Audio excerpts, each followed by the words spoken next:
Hello అండి, అందరికీ నమస్తే. ఎద్దనపూడి సులోచనా రాణి గారి సౌగంధి అనే నవలలోని 2వ భాగానికి స్వాగతం. మొదటి భాగం కనుక ఎవరైనా వినకపోతే కింద డిస్క్రిప్షన్లో మరియు కామెంట్ సెక్షన్లో లింక్ ఇస్తాను. అది విన్న తర్వాత ఇది వినండి. మరి ఆలస్యం చేయకుండా కథలోకి వెళ్ళిపోదామా? జీపు వచ్చి ఒక పెద్ద ఇంటి ముందు ఆగింది.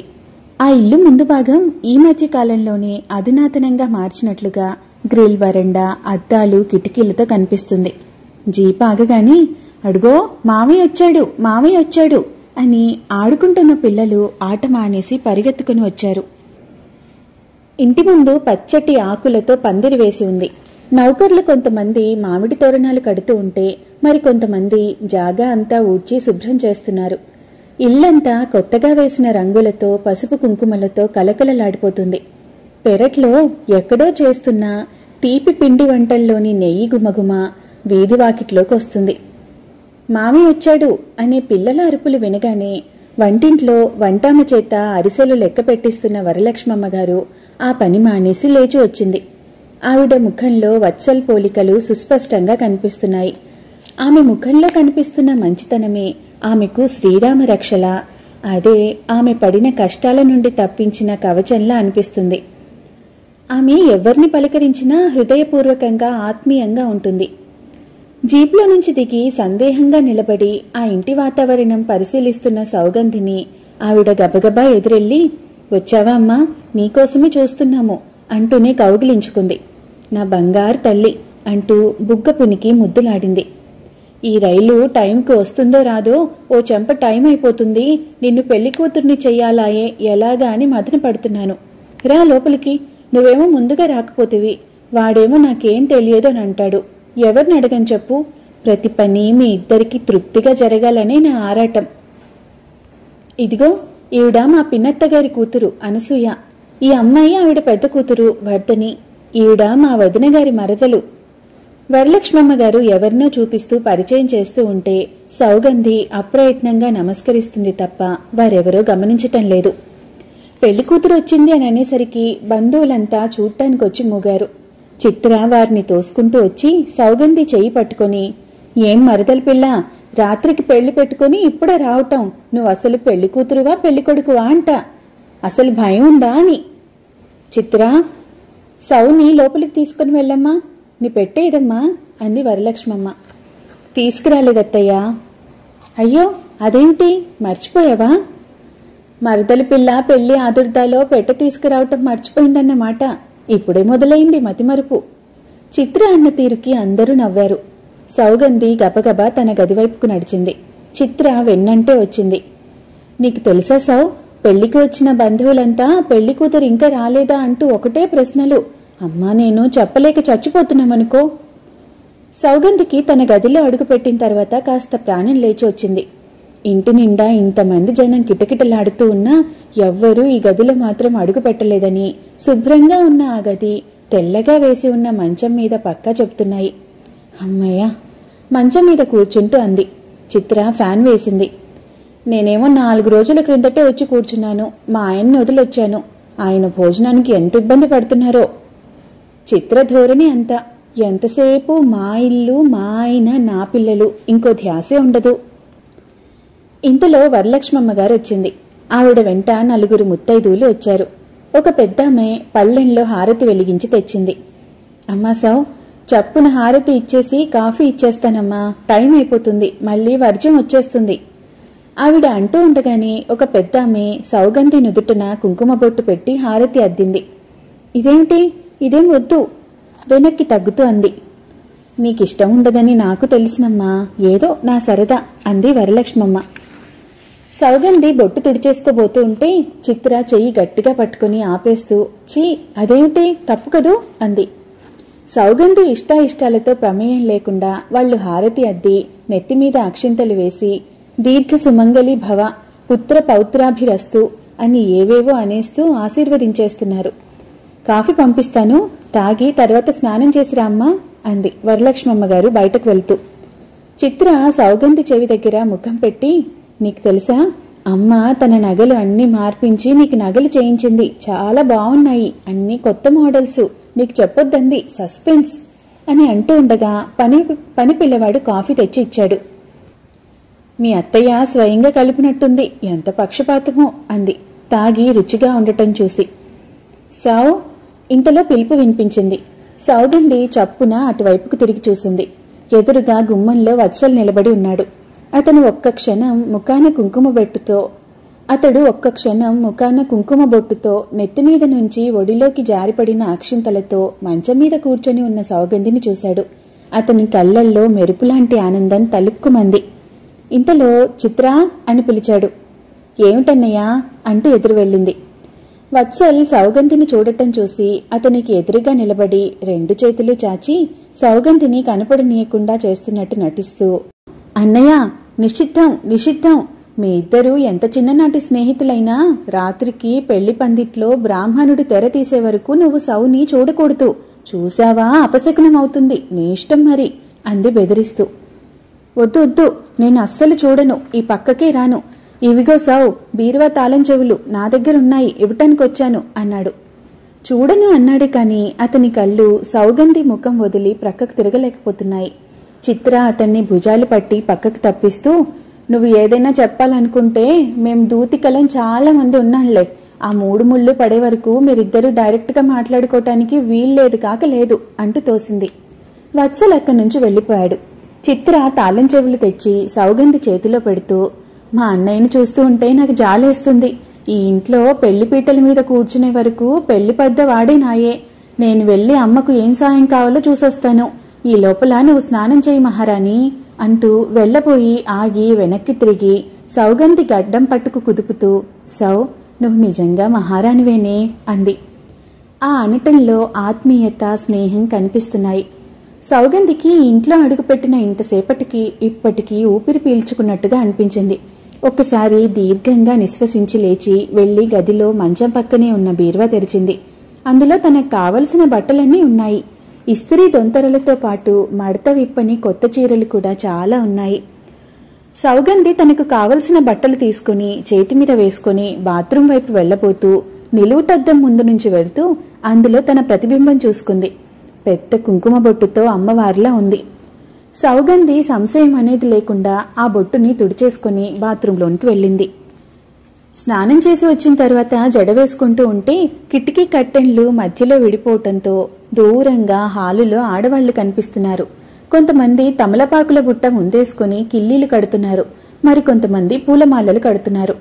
సౌగంధి అవతల కిటికీలో నుంచి దూరంగా ఆడుకుంటూ కనిపిస్తున్న చిత్ర కొడుకుని పిలవటానికి ఆ కిటికీ దగ్గరికి వచ్చింది. వాడిని పిలిచి వత్సల్ని అర్జెంటుగా మాట్లాడాలి, రమ్మనమని కబురు చేయాలని.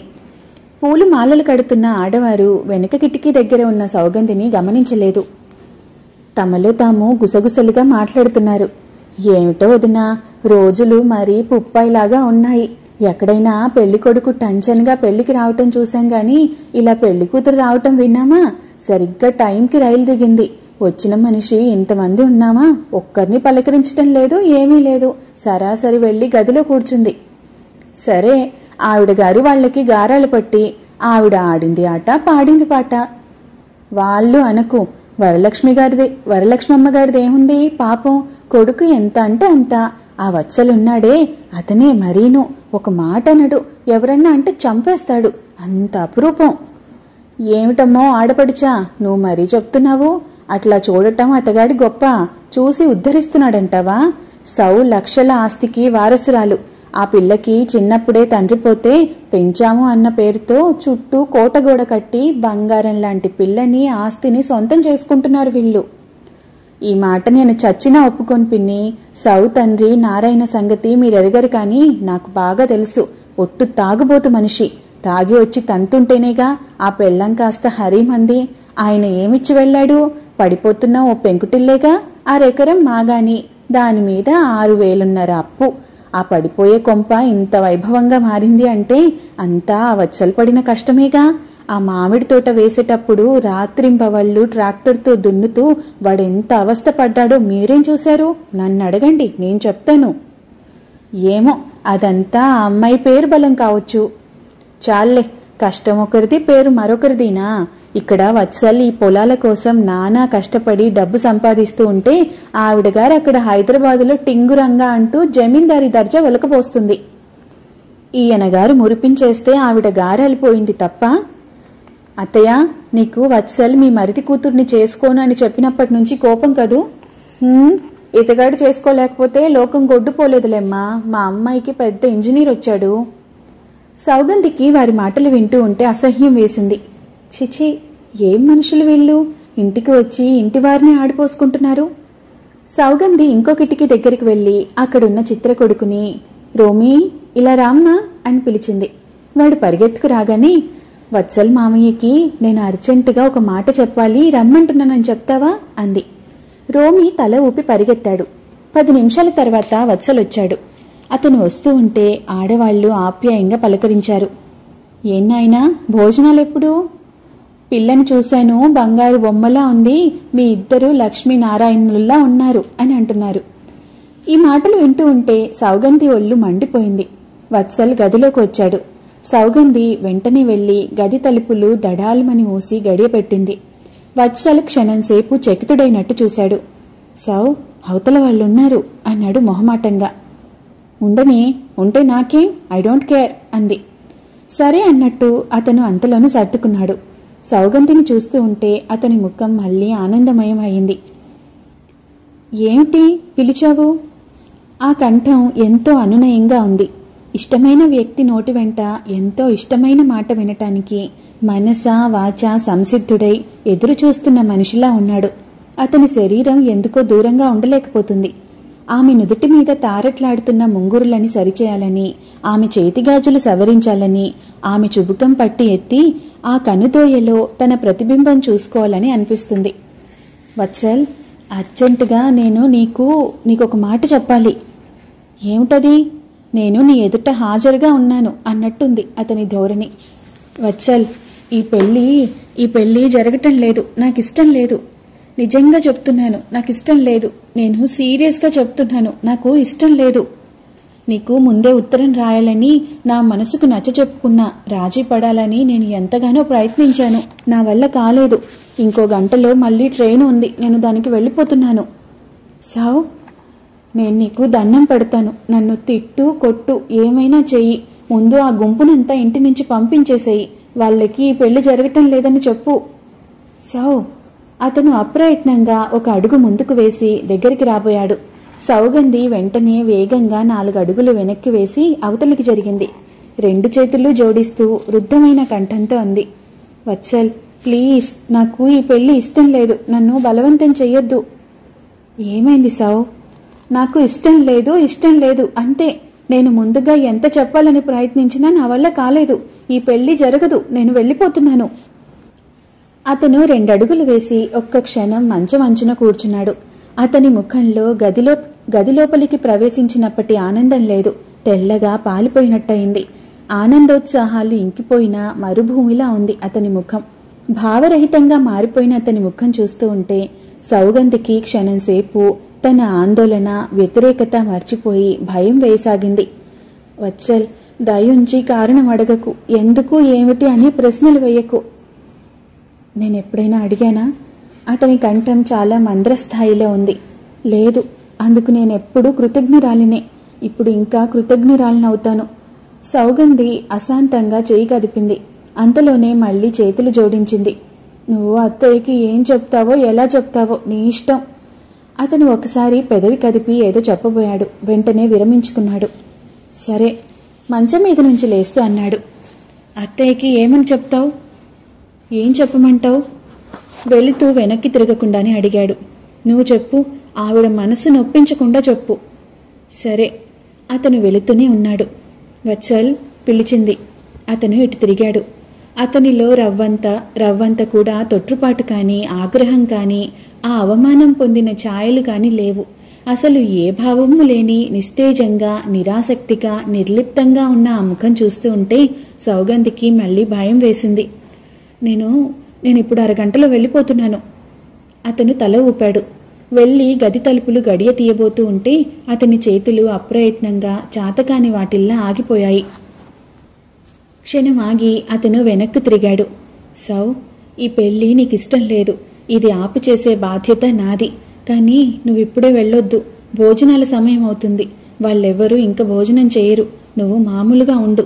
నేను నిన్ను తీసుకుని వెళ్ళి ట్రైన్ దగ్గర దింపుతాను. అతను ఎప్పటిలా సరేనా అని ఆమె అభిప్రాయం అడగలేదు. ఇది ఇలా జరుగుతుంది అని తుది నిర్ణయం తనే చెప్పినట్టుగా చెప్పాడు. మరుక్షణం గడియ తీసుకుని తలుపులు తెరిచి వెళ్ళిపోయాడు. వెనుక నుంచి సౌగంధి చూస్తూనే ఉంది. అడుగులు వేయటంలో ఎలాంటి తొందరపాటు లేదు. వచ్చేటప్పుడు ఎలా ఉన్నాడో వెళుతున్నప్పుడు కూడా అలాగే వెళుతున్నాడు. ఏం బాబూ, భోజనాలకి ఇంకెంతసేపు ఆలస్యం? అయిపోయింది పిన్ని, ఆలస్యం లేదని అమ్మ ఇందాకే అంది. నాయనా వత్సల్, పెళ్లికి కర్పూర దండలు ఆర్డర్ ఇచ్చాము. ఆ సాయిబు ఇంకా రాలేదు. వస్తాడులే, ఇప్పుడేం తొందర? మామయ్య, ఎదురుగా పరిగెత్తుకుని వచ్చిన రోమి చేయి పట్టుకొని నాకు క్రికెట్ బ్యాట్ కావాలి అని మారం చేస్తూ ఉంటే ఇస్తాను అని చెప్తూ వాడితో కబుర్లు చెప్తూ వెళ్ళిపోయాడు. సౌగంధి వచ్చి మంచం మీద కూలబడింది. మనసంతా అమ్మయ్య అని హాయిగా అనిపించటం లేదు. ఏదో కొండంత భారం కొత్తగా తల మీదకు దిగినంత బరువుగా, ఆ బరువు మొయ్యలేక అయోమయంగా అయిపోతున్నట్టుగా ఉంది. ఇదేమిటి, వత్సల్ ఇంత సులభంగా అంగీకరిస్తాడని తను అనుకోలేదే. పెద్ద గొడవ అవుతుందని, చివరికి తను కోపగించుకొని వెళ్ళిపోవాల్సి వస్తుందని అనుకుంది. అలాంటిదేం జరగలేదే. ఇంత పెద్ద వార్త చెప్పి తను ఇక్కడ ఏం జరిగినట్టు కూర్చుంది. బయట జీపు వెళ్లిన ధ్వని వినవచ్చింది. సౌగంధి కిటికీలో నుంచి చూసింది. వత్సల్ ఎక్కడికో వెడుతున్నాడు. సౌగంధి మనసులో కంగారు, ఆందోళన రెట్టింపయ్యాయి. ఎక్కడికి వెడుతున్నాడు? కొంపతీసి జీప్ని దేనికైనా ఢీ కొట్టడు కదా. సౌగంధి కళ్ల ముందు రక్తసిక్తమైన బట్టలతో స్పృహలేని వత్సల్ శరీరం ఎవరో మోసుకు వస్తున్నట్టు కనిపిస్తుంది. అత్తయ్య ఏడుపులు, తిట్లు, బంధువులంతా గుసగుసలు, చిత్రపెడుతున్న చివాట్లు. అబ్బా! సౌగంధి ఆలోచనలతో తల బద్దలైపోతున్నట్టుగా కనతలు 2 చేతులతో నొక్కుంది. జడ వేసుకోవటం అయిందా అమ్మా? వరలక్ష్మమ్మ గారు లోపలికి వచ్చింది. సౌగంధి లేచి నిలబడింది. అయిందన్నట్టు తల ఊపింది.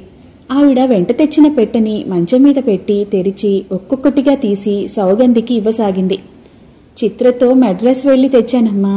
షాప్ వాడు అన్ని కొత్త డిజైన్లే అన్నాడు. నాకు నచ్చాయి. నాకెందుకు అత్తయ్య ఇవి? నేను నగలు ఎక్కువగా ఇష్టపడనని నీకు తెలుసుగా.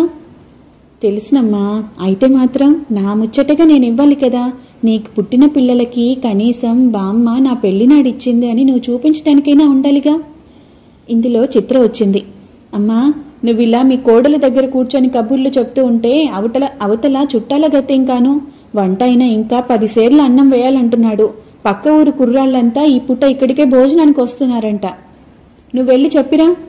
అన్నీ నాకే పురమాయిస్తావు నువ్వు. అయినా నాకు తెలియక అడుగుతాను, మావాడు పెళ్లి కొడుకునని ఓ ప్రక్కన కూర్చోకుండా అన్ని పనులు చూసుకోవటం లేదా? అలాగే ఈ పెళ్లి కూతురు మాత్రం ఎందుకు చూడదు? నేను ఇప్పటి వరకు చూశాను. సౌని చూసేవారికి కాళ్లు నొప్పిగా ఉన్నాయి. సౌ, నువ్వే వెళ్ళు, ఆ ఏర్పాట్లు చూసుకో అంటూ కూర్చుంది. నేను చెప్తాలే. వరలక్ష్మమ్మ గారు వెళ్ళింది. చిత్ర నగలు చూస్తూ, సౌ, అమ్మ పాతకాలం చాదస్తం అనుకుంటాను. నగలు ఎన్నికలో ఆవిడకి ఎంత టేస్ట్ ఉందని ఇవన్నీ ఆవిడ ఎన్నిక చేసింది. ప్రతిదీ నీకు పెట్టుకుంటే బాగుంటుందో లేదోనని 10 సార్లు జ్ఞాపకం చేసుకుని చూసి చూసి మరీ కొంది. సౌ, నువ్వు చాలా అదృష్టవంతురాలివి. గొప్ప చెప్పటం కాదు. అమ్మ, వత్సల్ వీళ్ళిద్దరిలాంటి వాళ్ళు ఈ ప్రపంచంలో ఎక్కువగా కనిపించరు. మా అత్తగారి దగ్గర నిన్ను 4 రోజులు అట్టి పెడితే తెలుస్తుంది. చిత్ర ఏవేవో కబుర్లు చెప్తుంది. కానీ సౌగంధి మనసుకి అవేం ఎక్కటం లేదు. వత్సల్ ఎక్కడికి వెళ్ళి ఉంటాడు? ఇంకా రాలేదేమిటి? తను ఉండటమా వెళ్ళిపోవటమా? ఏమిటో అంతా అయోమయంగా ఉంది. అనుకుంటూ ఉండగానే జీపు వచ్చిన శబ్దం అయింది. సౌగంధి గుండెలు కొట్టుకుంటున్నాయి. హాలులో అతని మాట మామూలుగానే వినిపిస్తుంది. ఇంకా ఆలస్యం దేనికమ్మా? వంట అయిందిగా, భోజనాలకు సిద్ధం చేయమను. చిత్ర ఈ మాటలు వినగానే సాయానికి వెళ్ళింది. అందరూ భోజనాలకు కూర్చున్నారు. చిత్ర బలవంతంగా ఆకలి లేదని చెప్తూ ఉన్న సౌగంధిని లాక్కొనొచ్చింది. అందరూ కూర్చున్నారు. సౌగంధి 2-3 సార్లు వత్సల్ వైపు చూసింది. కానీ అతను ఇటు చూడలేదు. అతని ముఖం మామూలుగానే ఉంది. చెలోక్తులతో, నవ్వులతో, సరదాలతో భోజనాలు పూర్తయ్యాయి. 1 గంట తర్వాత అత్తయ్య గొడవగా అరవటం వినిపించింది. ఏమిట్రా నువ్వనేది? నీకేమైనా మతిపోయిందా? అమ్మా, నేను అనవసరంగా ఏదైనా చెప్తానా? నా ఫ్రెండ్కి ఒంట్లో బాగోలేదు. నేను అర్జెంటుగా వెళ్ళాలి. అదా, అసలు ఇందాకటి నుంచి అన్నయ్య ముఖం చూస్తున్నాను. నాకు అప్పుడే భయం వేసింది ఏదో జరిగిందని. ఒరేయ్, సౌకి ఏమని చెప్తావురా? నేను నచ్చ చెప్తాగా అమ్మా. సౌ ఏమీ అనుకోదు, నువ్వు మాత్రం గొడవ చేయకు. అదే నేను నిన్ను అడిగేది. సౌగంధికి మాటలు వినిపిస్తూనే ఉన్నాయి. ఇదేమిట్రా, ఇదెక్కడి గోలా? ఆవిడ ఏడుస్తూ సౌగంధి గదిలోకి వచ్చేసింది. సౌ, నువ్వైనా చెప్పమ్మా, ఎవరో ఫ్రెండ్కి ప్రాణం మీదకొచ్చిందంట. వీడు పెళ్లి మానేసి పరిగెత్తుతాడంట. నువ్వు పోట్లాడు. ఇప్పుడు కాకపోతే ఇక ముందెప్పుడు ఈ పెళ్లి జరగదని బెదిరించు. సౌ, నువ్వొక్కదానివే వాడిని ఆపగలవు. నీ మాటకి ఆగుతాడు. సౌగంధి మాట్లాడలేదు. చిత్ర కల్పించుకుంది. సౌ అనదమ్మా. అంటుందని నువ్వెలా అనుకుంటున్నావు? ఎంతైనా వాళ్ళిద్దరూ ఒక్కటే. అయినా నీ పిచ్చిగాని అదేదో అర్జెంటు కాకపోతే అన్నయ్య ఈ పెళ్ళొద్దంటాడా? ఏమిటోనే అమ్మ, నాకేం తోచటం లేదు. నువ్వు కంగారు పడకు. చూడు ఎలా చెమటలు పోస్తున్నాయో. చిత్ర ఆవిడని మంచం మీద కూర్చోబెట్టింది.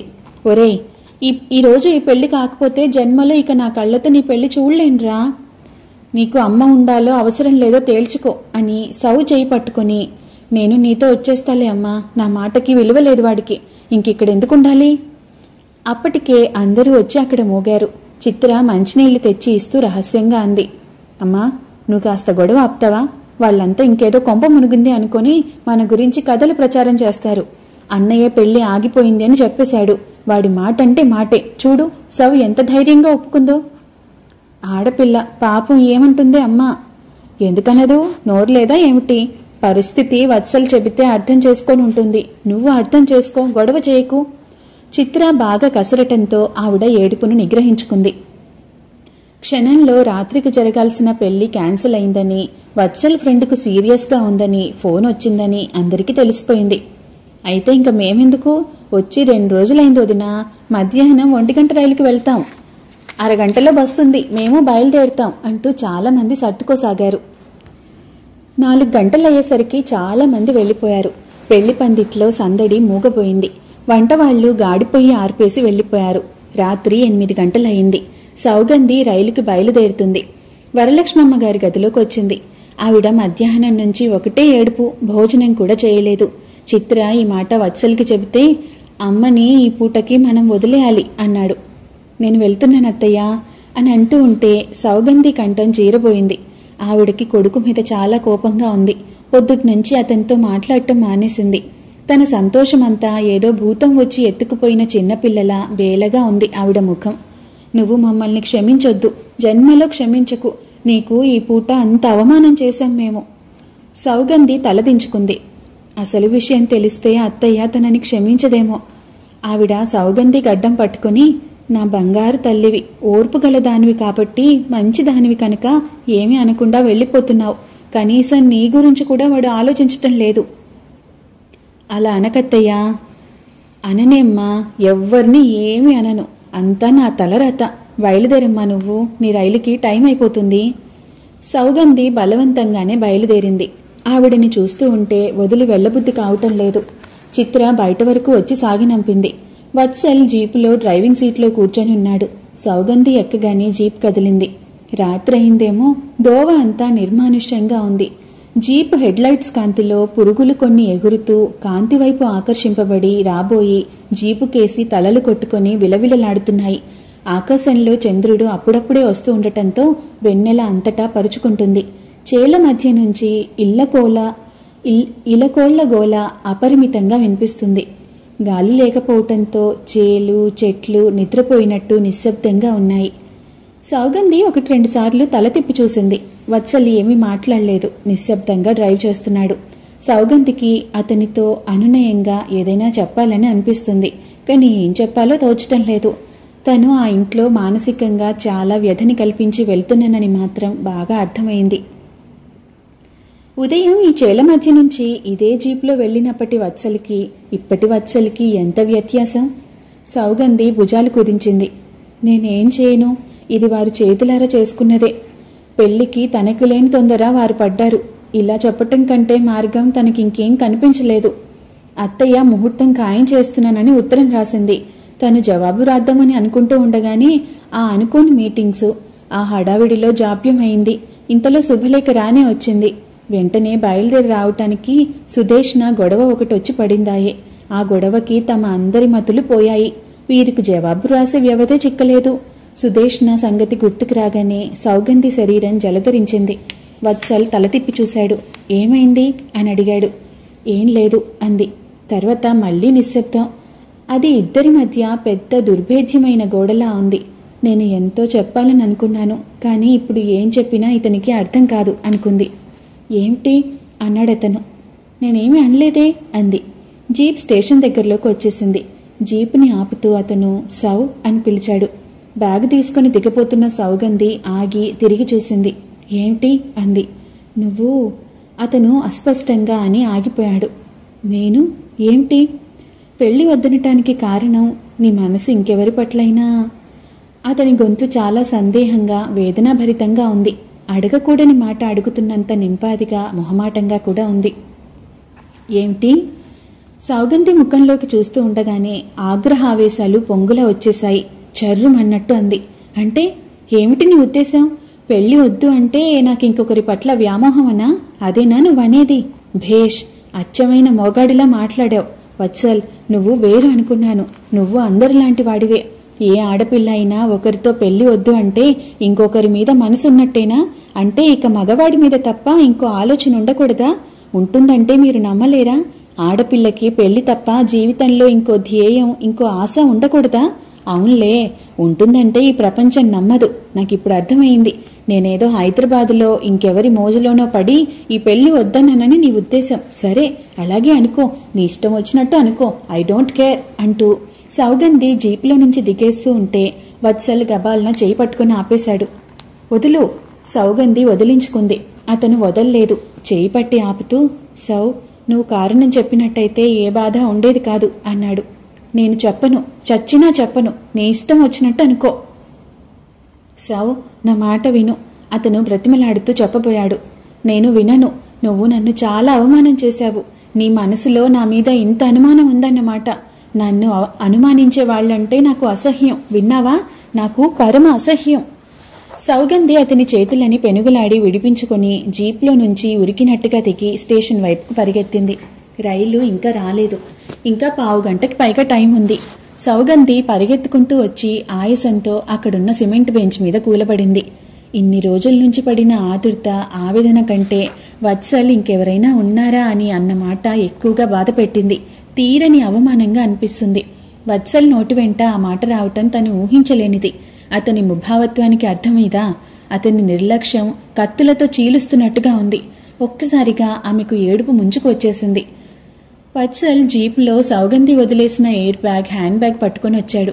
పైన అంతటా పిండారబోసినట్టున్న తెల్లటి వెన్నెల. నిశ్శబ్దంగా ఉన్న రైల్వే స్టేషన్. ఎదురుగా ఖాళీ రైలు పట్టాలు. వత్సల్ ఏడుస్తున్న సౌగంధిని క్షణంసేపు చూశాడు. తర్వాత బెంచ్ మీద కాస్త దూరంలో కూర్చున్నాడు. అతని పెదవి నములుతూ ఆ ఖాళీ రైలు పట్టాలని, ఆరుబయటగా ఉన్న ఆ ప్రదేశాన్ని చూస్తూ మౌనంగా ఉండిపోయాడు. సౌగంధి ఏడవటం చూస్తూ ఉంటే అతనికి ఎలాగో ఉంది. తను అన్నమాట ఆమె మనసును గాయపరిచిందని అర్థమైంది. అతని మనసు కూడా సరిగ్గా లేదు. అది ఎక్కడో పాతాళ లోకానికి కృంగిపోయినట్టుగా ఉంది. పైకి ఎంత నిగ్రహం చూపిస్తూ ఉన్నా అతను లోలోపల ఈ ఆశాభంగానికి తట్టుకోలేకపోతున్నాడు. పెళ్లి ఆగిపోయిందని కాదు అతని బాధ. సౌ వద్దనటానికి కారణం ఏమిటా అని వ్యధగా ఉంది. ఆమె ఆలోచనని తెలుసుకోకుండా అమ్మ మాట విని తను తొందరపడ్డానే అని పశ్చాత్తాపం అతన్ని దహించి వేస్తుంది. సౌగంధి ఏడుస్తుంది.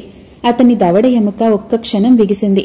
తర్వాత అతను ఎలాంటి సందేహం గాని తొట్రుపాటు కానీ లేకుండా చెయ్యి చాచి సౌగంధి భుజాల చుట్టూ చెయ్యి వేసి దగ్గరకు తీసుకున్నాడు. సౌగంధి అతనికి దూరంగా ఉండటానికి, చెయ్యి వదిలించుకోవటానికి పెనుగులాడింది. కానీ ఏమాత్రం సాధ్యం కాలేదు. అతను నిర్ణయించుకుంటే అది జరిగి తీరుతుంది అన్నట్టుగా ఆమె ఇష్టాయిష్టాలతో పని లేకుండా అతనికి దగ్గరగా జరిగింది. అతను ఆమె తలని భుజానికి అదుముకున్నాడు. క్షణంసేపు ఏమీ మాట్లాడలేదు. చుట్టూ కళ్లతోనే కలియ చూస్తున్నాడు. ఆ కలియ చూడటంలో ఏదో ఉప్పెనలాంటి బాధని నిగ్రహించుకుంటున్న వైనమని స్పష్టంగా తెలుస్తుంది. అతని దవడ ఎముక మళ్లీ కదిలింది. ఒక అందమైన స్వప్నం చెదిరిపోయి ఒక కఠోర సత్యం ఎదుర్కొని దాన్ని వశం చేసుకుంటున్న మనిషిలా ఉన్నాడు. ఐఎమ్ సారీ అన్నాడు తగ్గు స్వరంతో. సౌ ఏడుస్తూ అతన్ని చేతి నుంచి తనని వదిలించుకోవటానికి ప్రయత్నిస్తూ, నేను నీతో మాట్లాడను, ఈ జన్మలో మాట్లాడను. సౌగంధి లేదు, చచ్చిపోయింది. అని అంటూ ఉండగానే అతని చెయ్యి ఆమె నోటు మీదకు పోనిచ్చి గట్టిగా మూసేశాడు. మరింత దగ్గరికి తీసుకుని తలని భుజానికి నొక్కుంటూ, సౌ చూడు, ఇది వరకు ఎన్నిసార్లు మనిద్దరి మధ్య అభిప్రాయ భేదాలు రాలేదు చెప్పు. ఇది కూడా అలాంటిదే అని మనం ఎందుకు అనుకోకూడదు? నేను పెళ్లి వద్దానని నీకు కోపం? నాకేం లేదు. నిజం చెప్పాలంటే చాలా సంతోషంగా ఉంది. నీకిష్టం లేని పని జరగకుండా ఆఖరి క్షణంలోనైనా ఆగిపోయిందిగా, అదెంత నయం. చూడు, నువ్వు ఆవేశపడకుండా ఉంటే ఒక్క చిన్న మాట చెప్తాను. జరిగిన దానికి కారణం ఏమిటా అని నేను 10 రకాలుగా ఊహించే కంటే నువ్వు చెప్పావనుకో, నేను అమ్మకి మెల్లగా అర్థమయ్యేలా చెప్తాను. ఏమైనా కలతలు ఉన్నప్పుడు మనసులు విప్పి సూటిగా మాట్లాడేసుకుంటే భయాలు అనుమానాలు ఉండవు.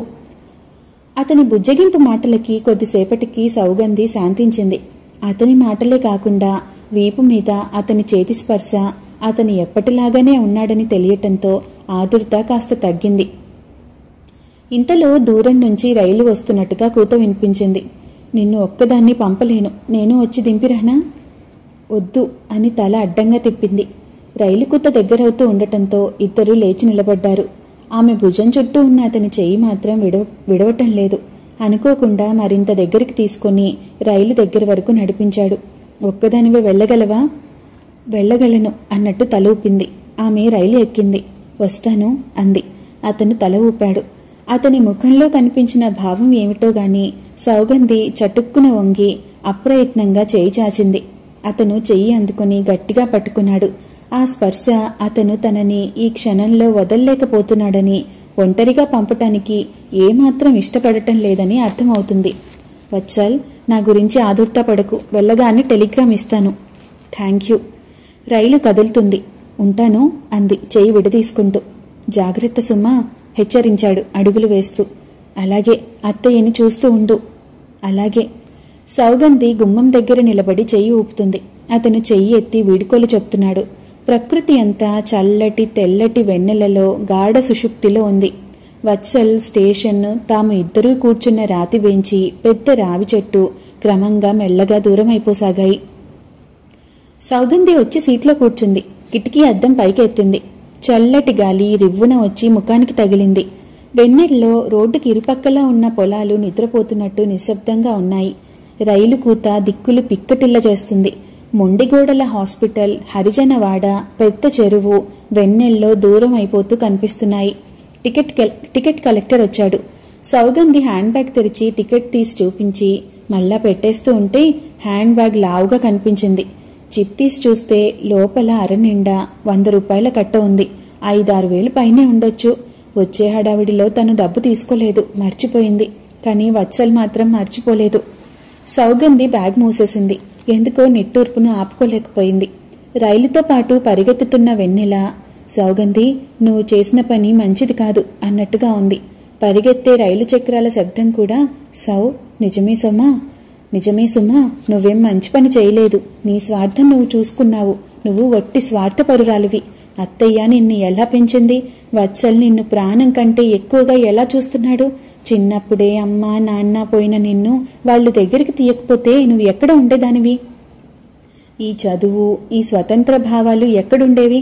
ఒక్కసారి నీ చిన్నతనం గుర్తు చేసుకో అంటూ అరుస్తున్నట్టుగా ఉంది. అవును, తనకి బాగా జ్ఞాపకం ఉంది. ఒక్క విషయం కూడా మర్చిపోలేదు. ఇక ముందు ఆ జన్మాంతం మర్చిపోదు కూడా. మరి ఆ తర్వాత ఏం జరిగింది? సౌ పెళ్లి వద్దు అనటానికి కారణం ఏమిటి? వచ్చే భాగంలో తెలుసుకుందాం. ధన్యవాదాలు.